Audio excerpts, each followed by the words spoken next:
جمعیت علماء پاکستان کے سربراہ چیئرمین اسلامی یکجہتی کونسل مولانا صاحبزادہ ابوالخیر محمد زبیر نے مرکز فیضان مدینہ حسینیہ میں پریس کانفرنس سے خطاب کرتے ہوئے کہا کہ ایک عالمی سازش کے تحت پاکستان کو غیر مستحکم کیا جا رہا ہے۔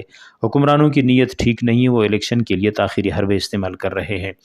وزیر اعظم کا یہ اعلان کہ نئی مردم شماری کے مطابق الیکشن ہوں گے، جس پر اس کے اتحادی پیپلز پارٹی بھی حیرانگی کا اظہار کر رہی ہے۔ کہا جاتا ہے کہ انہیں اعتماد میں نہیں لیا گیا۔